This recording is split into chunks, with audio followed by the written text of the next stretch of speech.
మంచి ప్రకృతి వాతావరణంలోకి వచ్చి కాస్త సమయాన్ని గడుపుతున్నాం కదా. ఒక్కసారి ఆ వ్యూ మొత్తం చూపి ఒకసారి మళ్ళీ మాట్లాడుకుందాం. అక్కడ మొత్తం మొత్తం గ్రీనరీ ఏదైతే ఉందో, ఇక్కడ సైడ్ ఏమో వాటర్ వాటర్ కావచ్చు, అంటే ప్రశాంతంగా నిశ్శబ్దమైన ఆ వాటర్ యొక్క శబ్దం మాత్రమే మనకి వినిపిస్తున్న ప్రకృతిలో మనకి ఎంత బాగుంది అంటే, ఇక్కడ ప్రకృతిలో ఉండే పక్షుల సౌండ్, ఇక్కడ వాటర్ అంటే అలలు వెళ్ళే ఒక నీటి యొక్క శబ్దం కావచ్చు, ఆ ప్రకృతి యొక్క గాలి కావచ్చు, ఆ యొక్క పరిస్థితిలో మనము కూర్చున్నాం కాబట్టి చాలా విషయాలే మాట్లాడుకోవాలి. ఎందుకంటే మనము అప్పుడప్పుడు కాసేపు ఇట్లా మన జీవితంలో కాస్త సమయం తీసుకొని ఒక్కసారి అలా ఆ నేచర్ అంటే ప్రకృతి దగ్గరకు వచ్చి కొంచెం ఏం జరుగుతుంది, ఏం ఇంతకుముందు జరిగింది, ఏం నేర్చుకోవాలి, అసలు అప్డేట్స్ ఏంటి అని జస్ట్ అట్లా ఊరికైనా మాట్లాడుకుంటే చాలా విషయాలు మనకు తెలుస్తాయి. ముందుగా ఇప్పుడు నేను ఏమంటున్నా అంటే, ఇంత అద్భుతమైన ప్రకృతిలో ఉన్నా, ఇక్కడ కనిపిస్తుంది ప్రశాంతంగా ఉన్న నీటిని, అక్కడ ప్రకృతి కావచ్చు, ఇక్కడ కనిపిస్తున్న చెట్లు కావచ్చు, ఇక్కడ ఎవరు కనిపించట్లేరు. ఇలాంటి సమయంలో మనకి చాలా ఆలోచనలు వస్తూ ఉంటాయి. ఇప్పుడు నేను ఏమంటున్నా అంటే, మనకి చాలా డౌట్స్ వస్తుంటాయి. ఇప్పుడు అక్కడ కనిపించే ఆ యొక్క గోడలను ఎవరు కట్టిండ్రు, ఇక్కడ కనిపిస్తున్న బండలు ఇక్కడికి ఎలా వచ్చినాయి, ఇక్కడ ఇంత విశాలమైన ప్రకృతిలో ఆ యొక్క పచ్చని చెట్లను ఎవరు దాన్ని నాటిండ్రు అంటే ఇది ఎలా అనే ఒక ప్రశ్నలు మనకు వస్తే మనం చాలా నేర్చుకోవాలి అనిపిస్తుంది మనలో మనకి. ఇప్పుడు మనకి ప్రకృతి చాలా నేర్పిస్తుంది. అది ఎట్లా అంటే, ఇప్పుడు ఎగ్జాంపుల్, ఇప్పుడు మనకి కనిపిస్తున్న ఈ చెట్లు ఏవైతే ఉన్నాయో, ఆ చెట్టుని మనం కాస్త నరికినా మిగతా ఉన్న చెట్టు ఏదైతే ఉంటుందో దాని నుంచి కూడా మనకి గాలి అనేది ఇస్తూ ఉంటుంది. అంటే ప్రకృతి స్వభావం ఎట్లాంటిదంటే, అందరినీ ఒకే రకంగా చూడడమే యొక్క ప్రకృతి యొక్క లక్షణం. కానీ ఇప్పుడు ఉన్న మనిషి తత్వం ఎట్లుంది అంటే, వేరే వాళ్ళకి ఉపయోగపడడం అనేది పక్కన పెట్టి తాను ఉపయోగించుకోవడంలో కూడా ఓడిపోతున్నాడని మనం చెప్పుకోవచ్చు. అంటే ఎట్లయిపోతుందంటే, మనకి తెలియకుండా మనకి మనమే ఉపయోగించుకోలేని పరిస్థితిలో ఉన్నాం. తర్వాత విషయం అది. అంటే మనము ఇదంతా డెవలప్ చేయాలి అనేది నేను అంటలేను, ఉన్నది ఉంచితే సరిపోతుందని. మరి ఉన్నది ఉంచితే మరి డెవలప్ ఏడికెళ్ళి వస్తుంది ఎట్లా? ఇప్పుడు ఇంత ప్రకృతి బాగుండాలి అనుకుంటున్నాం, కానీ మనుషులు పెరిగిపోతున్నారు. మనుషులు బతకాలంటే మళ్ళీ ప్రకృతిని కాస్త డ్యామేజ్ చేయాలి. డ్యామేజ్ చేయండి మనుషులు బతకరు. డెవలప్ కావాలంటే ఏదో ఒక మార్పు జరగాలి. సో ఇక్కడ మనం కొంచెం ఆలోచించాలి. అంటే డెవలప్ కావాలి, మనుషులు బతకాలి, ప్రకృతి బాగుండాలి. ఇది ఎట్లయిపోతుంది అంటే, తెలియకుండా మనం కొంచెం ఇది బ్రెయిన్ అంటే మన ఆలోచన విధానాన్ని సరైన దిశలో పెట్టి ఆలోచిస్తే, మనిషి ఎంత తొందరగా డెవలప్ అయితే అంత దరిద్రంగా, అంత దీనస్థితిగా మనిషి మారుతున్నాడు. ఎలా అంటే, ఇంతకుముందు సైకిల్ నడిపేవాడికి ఏ ప్రాబ్లం లేదు, పని కొంచెం లేట్ అయినా వాళ్ళ ఆరోగ్యం బాగుండేది. బైకులు వచ్చినాయి, కార్లు వచ్చినాయి, ఫాస్ట్గా పనులు అయిపోతున్నాయి. కానీ మనిషి మాత్రము తన యొక్క ఆరోగ్య స్థితి కావచ్చు, తన మెంటల్ హెల్త్ కావచ్చు, తెలియకుండానే వెళ్ళిపోతుంది. పనులు ఫాస్ట్ అవుతున్నాయి.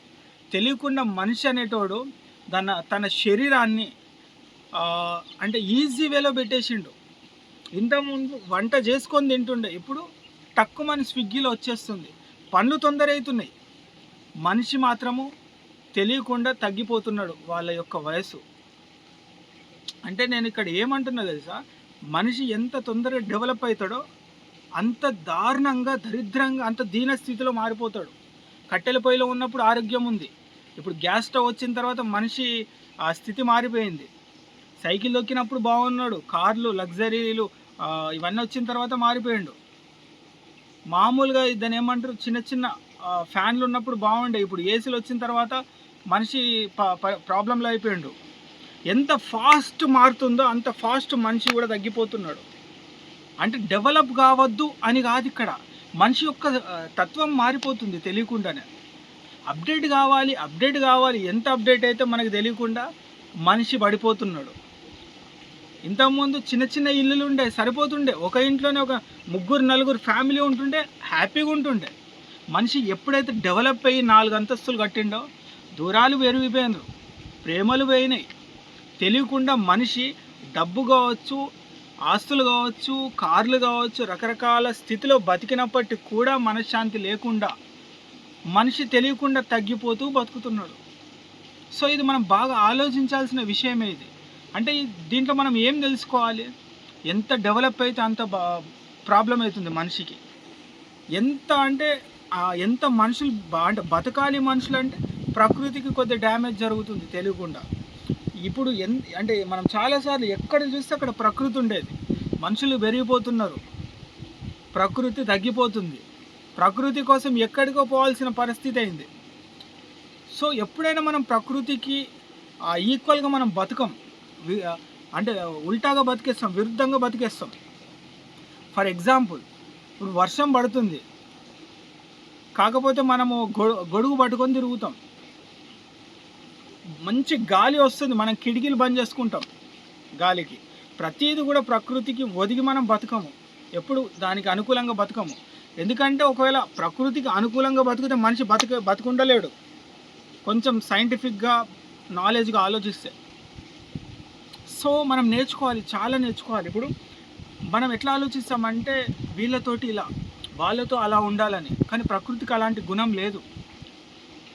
అందరికీ ఉదయించే సూర్యుడు ఒకేలాగుంటుంది, వీచే గాలి అందరికి ఒకేలాగుంటుంది, పూచే పువ్వు అందరికి ఒకేలాగానే ఉంటుంది. కానీ మనిషి మాత్రమే కొందరితో ఇలా, వీళ్ళతో ఇలా అనేటట్టుగా మనిషి తయారైపోతున్నాడు. రోజు రోజుకి అప్డేట్ అవుతున్నాడు, రోజు రోజుకి తెలియకుండా తగ్గిపోతున్నాడు. అంటే ఇప్పుడు చాలామంది రియాలిటీకి వచ్చేసిండ్రు. ఎట్లా రియాలిటీకి వచ్చేసిండ్రు అంటే, అరే ఇదంతా ఏం లేదు, మనం ఎంత అన్నా ఏది కాదు, శాశ్వతము కాదు అని తెలిసిన తర్వాత మనకు అందని విషయాల కోసం పరిగెత్తడం ఎందుకు అని తెలుసుకున్నారు. మన వెంట ఏదీ రాదు అన్నప్పుడు మనకి దొరకని వాటి కోసం ఎందుకు వెతకడం అనే రియాలిటీకి వచ్చేస్తున్నారు. సో వాస్తవంలో ఎవరైతే ఇప్పుడు బతుకుతున్నారో వాళ్ళు మాత్రం అంతో కొంత ప్రశాంతంగా బతుకుతున్నారు. ఎందుకంటే వాళ్ళకి అర్థమైపోతుంది, రియాలిటీ ఆఫ్ లైఫ్ అందరికి అర్థమైపోతుంది. ఇప్పుడు పెద్ద పెద్ద కంపెనీలు ఉన్నాయి, పెద్ద పెద్ద సిటీ ఉంది, కానీ అక్కడ ప్రశాంతమైన గాలి ఉందా, ప్రశాంతమైన మనుషులు మాట్లాడుకునేంత సమయం ఉందా అంటే ఇక్కడ ఏమవుతుంది, అరే మా జాబ్స్ చేస్తున్నారు కదా చెయ్యొద్దా మరి అన్నట్టుగా అవుతుంది. కానీ ఎంత చేసినా కూడా మనం కాస్త సమయమైన ప్రశాంతతకి సమయం ఇస్తున్నామా, ప్రకృతికి సమయం ఇస్తున్నామా, లేదంటే ఎంత ఎదిగితే అంత మనిషి ఆలోచన మారిపోతుంది. అది నేను అనేది. అంటే మనిషి ఆలోచన అనేది ఎంత ఎదిగినా ఆలోచన శక్తి అనేది రియాలిటీలో ఉండాలి. వాస్తవంలో ఆలోచనలు ఉంటే నువ్వు ఎంత ఎదిగినా, ఎంత బతికినా, ఎంత డెవలప్ అయినా ప్రాబ్లం రాదు. కానీ డెవలప్ అయ్యేటప్పుడు, ఎదిగేటప్పుడు నీ ఆలోచన నీకు తెలియకుండా మారిపోతుంది. ఆ మార్పు నీతో పాటు నీ చుట్టూ ఉన్న వాళ్ళకి ఎఫెక్ట్ అయ్యి నీకు తెలియకుండానే నీ స్థాయి తెలియకుండానే పడిపోతుంది. సో అప్పుడప్పుడు మనం ఆలోచిస్తే అనిపిస్తూ ఉంటుంది, ఎప్పుడు చూసినా అదే పొల్యూషన్లో ఉంటాం, ఎప్పుడు చూసినా అవసరం లేని ఆలోచనలే ఉంటాయి, ఎప్పుడు చూసినా అవసరం లేని మాటలే ఉంటాయి. ఏది మనకు ఉపయోగపడదు అన్న విషయాల్లోనే మన మైండ్ పూర్తి స్థాయిలో అక్కడ పెట్టేస్తుంటాం, అందులోనే మనం మునిగి తేలుతూ ఉంటాం. మనకు తెలియకుండా మన సమయం ఎక్కడ పెడుతున్నాం అనేది తెలియకుండా పోతుంది మనకి.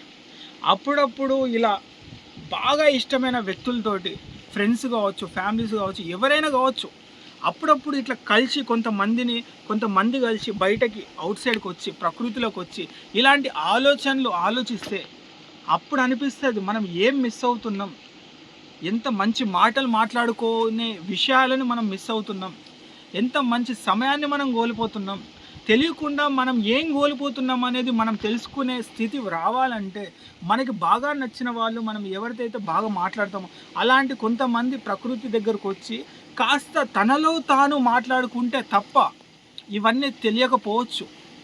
సో ఎందుకంటే ఎప్పుడు చూసినా అదే బిజీ లైఫ్, ఎప్పుడు చూసినా అదే ఆలోచన, ఎప్పుడు చూసినా ఏదో జరుగుతుందనే ఆతృత, ఎప్పుడు చూసినా ఏదో తెలుసుకోవాలి, ఏదో చెయ్యాలి, అందరిలో నేనే అన్నీ మాట్లాడాలి, ఏదో అందరికీ నేనే చూపించుకోవాలి. ఇలాంటి మనిషి యొక్క స్థితిని తెలియకుండా మనిషి తయారవ్వడం వల్ల అసలైన మనిషి తత్వాన్ని పోగొట్టుకునే పరిస్థితిలో బతుకుతున్నాం మనం తెలియకుండానే. అది కూడా కొంతమందికి అర్థమైన ఆ యొక్క మాయా ప్రపంచంలో మునిగి తేలిపోతున్నారు, అదే నిజం అనుకుంటున్నారు. కాబట్టి ప్రశాంతంగా ఉండాలంటే ప్రకృతికి దగ్గర ఉంటూ కాస్త నలుగురు ఇలా మన ఇంతకు ముందు మనం ఎలా బతికే వాళ్ళం, ఇంతకు ముందు మన ఆలోచన ఎలా ఉండేది, ఇంతకు ముందు మన సమయాన్ని ఏ స్థితిలో మనం సమయాన్ని గడుపుతున్నాం అనే విషయాల గురించి మనం ఆలోచిస్తే మనకు తెలుస్తుంది. మనం ఇప్పుడు మాట్లాడుతున్నాం పొద్దున్న నుంచి పడుకునే వరకు, కానీ ఆ మాటల్లో ఏమైనా ఉందా? ఎక్కడ పడితే అక్కడ సమయాన్ని గడుపుతున్నాం. అసలు ఆ సమయం గడపాల్సిన సిచ్యువేషన్స్ ఏనా? అసలు మనం ఏదో పరిగెడుతున్నావు, కానీ ఆ పరిగెత్తే దాంట్లో నీకు సాటిస్ఫై ఉందా? ఈ విషయాల గురించి మనం తెలుసుకుంటే తప్ప మనకేం అర్థం కాదు. చాలామంది పరిగెడుతున్నారు, ఏదేదో హడావిడి జీవితంలో వెళ్ళిపోతున్నారు, కానీ వాళ్ళకి అందరూ తెలుస్తలేదు రియాలిటీ ఆఫ్ లైఫ్, నిజమైన జీవితం ఏంది, మనం ఎలా ఉండాలి, ఎలా ఆలోచించాలి, ఎలా బతకాలి, ఎలాంటి మాటలు మాట్లాడాలి, ఎలా అందరితో సాంగత్యాన్ని ఏర్పరచుకోవాలి, ఎలా అనే విషయాల గురించి మనం ఆలోచిస్తే అసలైన లోతు తెలుస్తుంది. లోతులోకి వెళ్తే తప్ప విషయము బయటికి రాదనే విషయాలు కూడా మనం తెలుసుకోవాలి. కనిపించే ప్రతి విషయాల మీద మనం తలదూరుస్తున్నాం, ఇన్వాల్వ్ అవుతున్నాం, ఏదో చేసేస్తున్నాం, కానీ మన వెనక కనిపించని అద్భుత ఆలోచన, అద్భుత మాటలు, అద్భుతమైన జీవితం ఉందనే విషయాన్ని పక్కన పెట్టేసి ఏదో మాయా ప్రపంచంలో పరిగెడుతూ పోతూ ప్రశాంతతని తెలియకుండా మనం కోల్పోతున్నాం.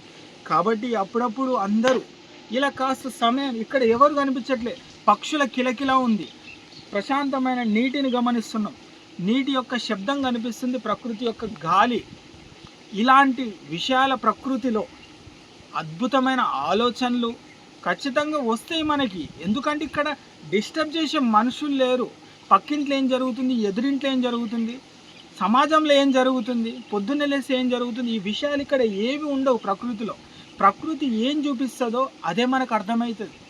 కాబట్టి మనం తెలుసుకోవాల్సింది, తెలుసుకోకపోతే అవసరం లేని విషయాల గురించి పరిగెడుతూ ఉంటాం. నీ పరుగు అనేది అవసరమయ్యే పరుగు ఉందా, నీ మాటలు అవసరమయ్యే రూట్లో ఉందా, ఇవన్నీ మనం చూసుకోకపోతే నువ్వు పొద్దున్నుంచి పని చేస్తున్నావు, పొద్దున్నుంచి మాట్లాడుతున్నావు, పొద్దున్నుంచి తిరుగుతున్నావు, కానీ అది దేనికి అనే దానికి అర్థం ఉందా అనేది తెలుసుకోవాలి.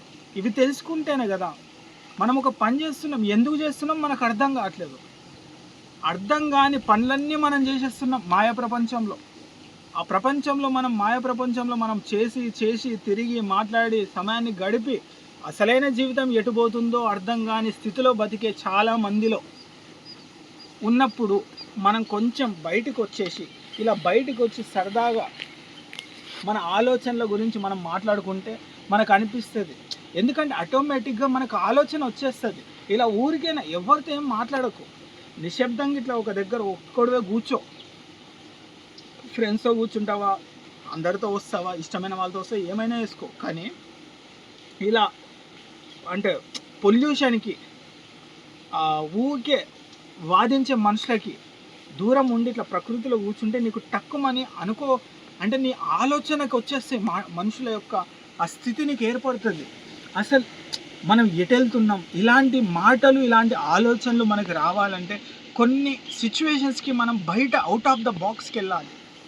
కొంచెం మనం అన్నిటికీ దూరంగా, అందరికీ దూరంగా, అవసరమైన వాటికి దగ్గరగా, అసలైన జీవితానికి దగ్గరగా మనం ఎప్పుడైతే వెళ్తామో అప్పుడే మనకు అర్థమవుతుంది వాట్ ఈజ్ లైఫ్, మనం ఎటు వెళ్తున్నాం అనేది అప్పుడే మనకి తెలుస్తుంది. ప్రశాంతత అనేది మన మనసులో నుంచి బయటకు వచ్చేటప్పుడు నీకు అర్థమవుతుంది, అరే ఇప్పుడు నేను బాగున్నా, ఇప్పుడు నాకు హ్యాపీగా అనిపిస్తుంది, ఇప్పుడు నా మనసు ఏదో చెప్తుంది, ఇప్పుడు నా మనసులో ఉన్న మాటలు నా ఆలోచనలు మారుస్తున్నాయి. ఎప్పుడైతే నీలో ఉన్న నువ్వు గుర్తించుకోవడం మొదలు పెడతావో అప్పుడే నిజమైన నువ్వు నీ బయటకు కనిపిస్తావు. సో బయట కనిపించి అందరూ బయట వాళ్ళేనా అనే విషయాలు తెలుస్తలేవు. సో ఎప్పుడైతే నిన్ను నువ్వు బయటికి చూపించే ప్రయత్నం చేస్తావో అప్పుడే నీకు అర్థమవుతుంది అంటే వాట్ ఈజ్ లైఫ్, నేనేం చూపిస్తున్నా, నేను ఎవరి కోసం బతుకుతున్నా, ఏం చేస్తున్నా, ఈ హడావిడి ప్రపంచంలో నువ్వు కూడా మొత్తం హడావిడి అయిపోతున్నావా అనే విషయాలు మనకు కనిపిస్తాయి. సో నా ఒక్క ఆలోచన ఏంటంటే కాసేపు నీ మైండ్లో ఉన్న ఆలోచనలు తీసేయి. అవసరం లేని మాటలు, డిస్కషన్స్, మనుషులు అన్నిటికీ దూరంగా, అందరికీ దూరంగా వచ్చి ఇలా ప్రశాంతంగా నీలో నువ్వు మాట్లాడుకో. నీకు అర్థమవుతుంది నువ్వు ఏం చేస్తున్నావు, ఎంత అద్భుత ప్రపంచం, ఎంత మంచి ప్రకృతి, ఎంత మంచి పక్షులు, ఎంత అద్భుతమైన గ్రీనరీ. ఇవన్నీ మనం వదిలేసుకొని పొల్యూషన్లో కూర్చొని ఆ పొద్దున్నే లేసే ఈగోలు, కుళ్ళు, ఈర్షలు, ద్వేషాలు, అంటే పగలు, ఒకళ్ళు తక్కువ ఒకళ్ళు ఎక్కువ బతికితే మనము కోపం వస్తుంది. మనోళ్ళు ఎదిగితేనేమో వాదన పెరుగుతుంది. అవసరం లేని చెత్త, అవసరం లేని డ్రైనేజ్లో మన జీవితం పెట్టేసుకొని అదే ప్రపంచం అనుకుంటున్నాం. అన్నీ కాస్త క్లీన్ చేసేయి, డస్ట్బిన్లో పడేసేయి. నీ యొక్క జీవితంలో ఉన్న అంత ఏదైతే బురద ఉందో అదంతా క్లీన్ చేసుకో, శుభ్రం చేసుకొని ఫ్రెష్గా నీ ఆలోచనలు మొదలుపెట్టు. అసలు ఏమవుతుంది అనేది తెలుసుకో. నువ్వు ప్రశాంతంగా ఉన్నావా అనేది నీలో నువ్వు ప్రశ్నించుకో. ఫస్ట్ నీ దగ్గర ఏముంది, నీ వెనక ఏముంది, నీ ముందేముంది, ఇవన్నీ పక్కన పెట్టే. ఫస్ట్ నీలో ఏముంది, నీలో ఉన్న దాంతో నువ్వు సంతోషంగా ఉన్నావా, అసలు నువ్వు ప్రశాంతంగా ఉంటున్నావా, నువ్వు ప్రశాంతంగా బయటికి కనిపిస్తున్నావా, నువ్వు సంతోషంగా ఉండడానికి ఉన్నావా, అసలు ఇది ఫస్ట్ మనం తెలుసుకోవాలి. ఎందుకంటే మెప్పించాలో, ఒప్పించాలో, నొప్పించాలో ఇవన్నీ ఎందుకు మనకి? మనం బాగుండాలి, మనం మంచి ఆలోచించాలి, మన జీవితం మంచిగా జీవించాలి, మనం ప్రశాంతంగా ఉండాలి. ఇదే కదా మనం వచ్చింది. ఇదంతా వదిలేసినాం మనం. అసలైన సబ్జెక్టు పక్కకు పంపించేసి అవసరం లేని మాయా ప్రపంచంలో ఉన్న రుచులన్నీ అతికిచ్చేసుకొని అవసరం లేని మాటలు, కుళ్ళు ఇవన్నీ ఏదైతే పెట్టుకున్నావో అవలక్షణాలు, అవసరం లేని లక్షణాలన్నీ అతికిచ్చేసుకొని నీ యొక్క జీవితం ప్రశాంతమైన దారులు వెతికితే ఎక్కడ దొరుకుతుంది? అవన్నీ తీసి క్లీన్ చేసి ఆ యొక్క మురికిని కడిగేసుకొని బయటకు వచ్చి ప్రశాంతంగా నీలో నువ్వు వెతికితే ఖచ్చితంగా నీలో నువ్వు మార్పు వస్తుంది, నీలో నువ్వు ఎవరు అనేది నీకు తెలుస్తుంది. కాబట్టి ఇలా ఇంత ప్రశాంతమైన వాతావరణంలో కూర్చుంటే చాలా ఆలోచనలు మనకి తెలియకుండా మనలో నుంచి వచ్చే అవకాశాలు ఉంటాయి. ఒక్కసారి ట్రై చేసి చూడండి.